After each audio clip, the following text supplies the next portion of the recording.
My question is, should culture be preserved at all? Because in the name of preservation of culture, already we have started seeing moral policing in India. See, culture is a happening thing. Nobody can preserve it as it is. It is evolving all the time. Nothing wrong with that. If it's evolving naturally, people making choices and making certain changes with their lives, it's perfectly okay. But when your culture is being engineered by commercial forces, some amount of stopping and preserving also needs to happen, isn't it?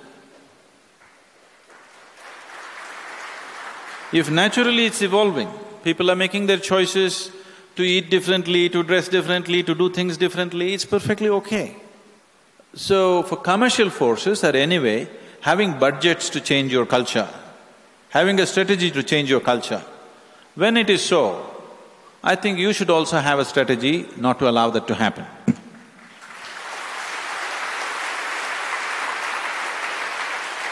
How it is done is a questionable thing. Whatever you called as moral policing, it happened in crude ways. So yes, everybody is disgusted with that. But in some form of education, some way it must be done. It's very easy to sell sleaze, you understand? And very easily you can catch the youth and make that the culture of the land in no time. See, I want you to understand this. When you say culture, there are different types of cultures in the world. If culture is just a social norm, if culture is just a certain way people are living because of climatic conditions, because of other influences, that's different. I want you to understand this culture was engineered to gradually lead people towards their spiritual process. Always, right from ancient times, every aspect of your life, how to sit, how to stand, everything was engineered to slowly lead you towards a spiritual process.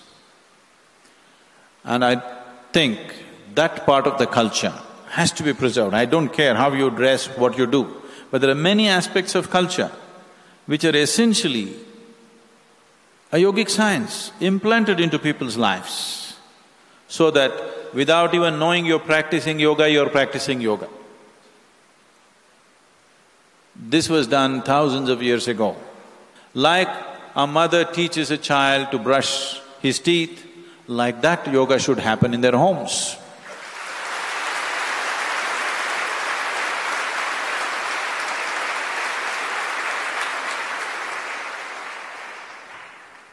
Brushing your teeth is a certain culture, isn't it? There are some people who don't have such things. So, this was brought into your life because of the benefits that it has. Similarly, various other practices and norms were brought into your life because of the benefits that it has for human well-being.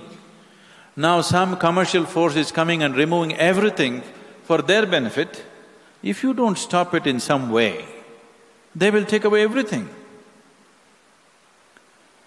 So, some amount of control is definitely needed.